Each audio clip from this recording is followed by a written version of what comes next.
And honestly, I think if anybody hates black people, it's Candace Owens. Okay, I said it. Okay, I didn't want to. I needed to get that off my chest because. All right, so for this next one, I'm not gonna even try to sugarcoat it. I tried to think of an opening for this, something to kind of ease right into this story, and I don't want to sound like I'm always attacking people. I want to try to show as much respect as possible because I think that's what's needed in these kind of conversations. But sometimes you just can't do that. And honestly, I think if anybody hates black people, it's Candace Owens. Okay, I said it. Okay, I didn't want to. I needed to get that off my chest because I just don't understand. There's no other way to present that when you're listening to her. And I try so hard I try so hard to understand what perspective, how she's trying to see certain topics. And when it comes to the Confederate flag, is really no wiggle room for that. Like, there's really no, well, I can kind of, but there's nothing to it. There's no way to defend that whatsoever. But she tries to do that. And the only reason why she's trying to do that is because those are the same people paying her bills. If she wasn't keeping up with this kind of rhetoric, people would stop viewing her. She offers nothing else but to fuel the hate and their bigotry that's in their heart.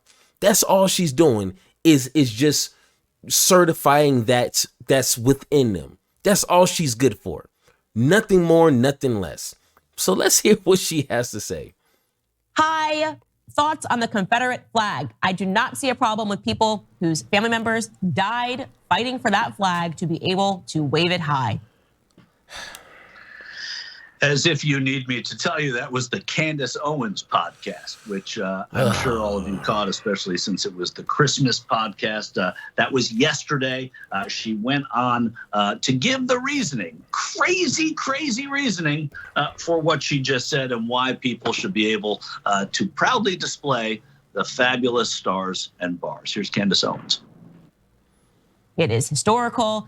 And the idea that your son or daughter went and marched in a war, people are just so stupid. They think they were fighting for slavery. Those people who fought were piss poor. They never had a slave a single day in their life. They fought for the South, and their sons signed up, went to war, and now they're told that even having the flag or having any pride for their dead relatives is something that is wrong and dirty and backwards and racist and associated with slavery. People are so ignorant about slavery and the numbers on slavery. I mean, the idea that everyone had slaves in the South is so stupid. It was the incredibly uber wealthy. People believing that everyone today had a yacht. I mean, it's just so, I'm just gonna stop ranting about it. The answer is people should be allowed to keep their Confederate flags and wave them because it represents an element of history. Okay. Now, it's one can easily say, I've read books, me personally, I read 2 books so far talking about slavery, the Jim Crow era, and slavery's capitalism.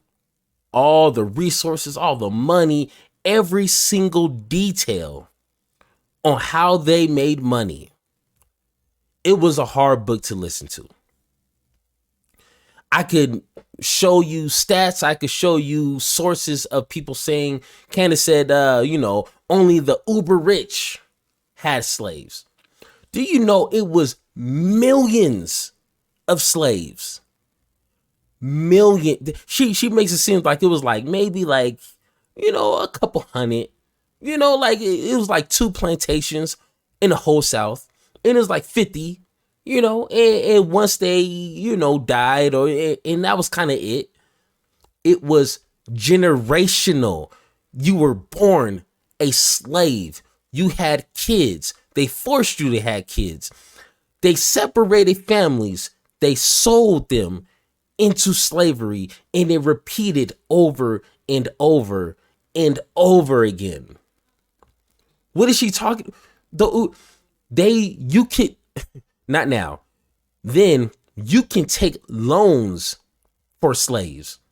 It was like the Kmart layaway. You can layaway a slave. If you had collateral, if you had livestock, if you had a house, if you had any amount of land, you can go to a bank, put that as collateral, get you a couple slaves, and if you had the right connections and if you knew somebody, you would be making back then hundreds of dollars, which was, thousands and millions today. The poorest of the white people inspired to be slave owners. She's making it seem like it was just a niche type of industry and only a few people participated in. This is what young kids wanted to be when they grew up. Slavery lasted 200, 300 something years. It was kids who wanted to be that as they got older. Slave owner. What is she talking? But I can say that. I can speak it till I'm blue in the face. You're not going to believe me because, I'm biased. I don't like Candace. I'm African American. So, of course, I'm going to feel some sort of way. I want you to listen to this guy on PragerU. Now, PragerU is a, I believe, some sort of like Christian channel on YouTube. And Candace Owens featured on PragerU's channel a couple of times. So when I seen this video, it kind of blew my mind because I thought they were going to say, slavery was a choice. Slaves actually kind of had it pretty good and it wasn't as bad as what you thought. But I want you guys to not take my word for it. Take somebody that Candace Owens kind of affiliated with at some point. Was the American Civil War fought because of slavery? More than 150 years later, this remains a controversial question. Why? Because many people don't want to believe that the citizens of the southern states were willing to fight and die to preserve a morally repugnant institution. There has to be another reason, we are told. Well, there isn't. The evidence is clear and overwhelming. Slavery was, by a wide margin, the single most important cause of the Civil War. For Candace, really? Your own organization is saying that you's a lie. What is going on? Candace, see that money will have you saying some crazy things, I promise you. All right, let's go ahead and get into, let's see, what is my time step? 121. Let's see what he has to say about this. Alexander Stephens of Georgia, the Confederacy's vice president, clearly articulated the views of the South in March 1861. Our new government, he said, was founded on slavery. Its foundations are laid. Its cornerstone rests upon the great truth that the Negro is not equal to the white man, that slavery, submission to the superior race, is his natural and normal condition. Okay. With this whole, hey, these are my ancestors, I want to represent them. They were great people and they fought for our... You want to represent people like this? Why? If I knew my ancestors were no good, evil to the core, who enslaved a group of people merely on the basis of their skin color, made buku money, as Candace Owens would say, Uber money, off the backs of somebody else, and gave them the worst food, the worst treatment, everything. I would not want to even know who they are, let alone wave a flag that represents that mind state of that time. That's what that flag represents. I was like a CB student in school, and I understand this. Why is this an argument? Why is this even an argument? Why? All right, so let's get into the new the next time step. 320. Let's see. Supported slavery.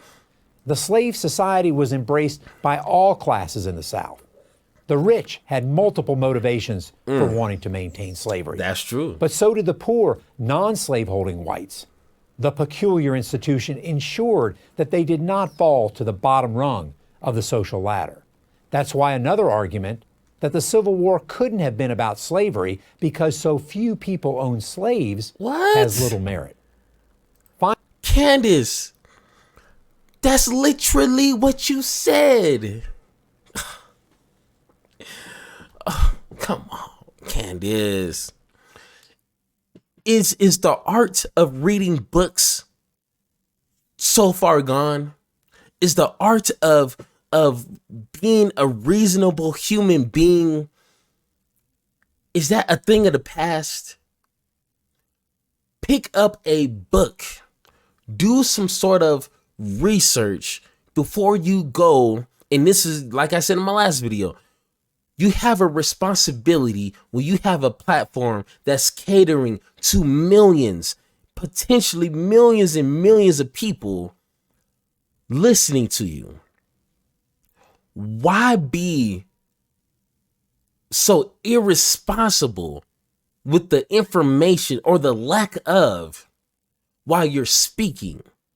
Like I said, I had to read 2 books before I even really wanted to get into these kind of conversations, because I wanted to make sure I had some credible facts, not just Google facts, which sometimes Google facts is cool, but sometimes you got to dig a little deeper than that. You can't just rely on Google and YouTube forever. You got to dig a little deeper. Tap in. It's okay. You're not going to get hurt. So my question is, Candace Owens, since people could just rock their flag because it represents who they are, it represents their culture, it represents their past and their ancestors, what about Mexico's flag? It's always some Americans always have a problem with the Mexican homies representing their flags on their cars, on their houses, speaking Spanish, doing their cultural thug dizzle, you know what I'm saying? It's always an issue with that. And I'm pretty sure in a couple of weeks, we're going to either hear Candace Owens or someone in her group complaining about that.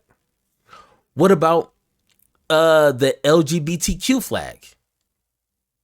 Can people just, rock their colors because that's who they are, that's who they represent?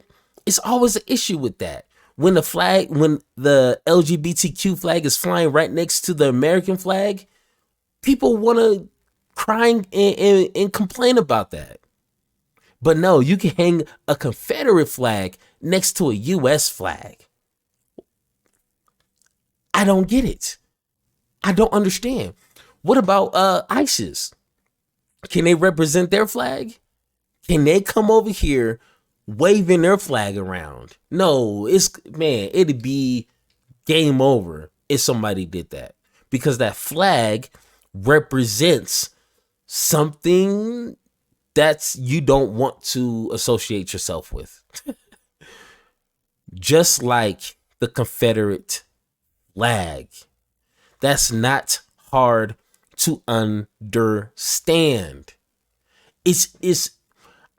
I wouldn't be making this video if it wasn't for people like Candace Owens, who are just being so disingenuous with this kind of information to feed her fans. But I got to, you know what I'm saying? Because if I could do anything to combat the ignorance out there, to combat the hatred, and just a little information goes a long way. So that's what I'm here for. So let's go to the next video.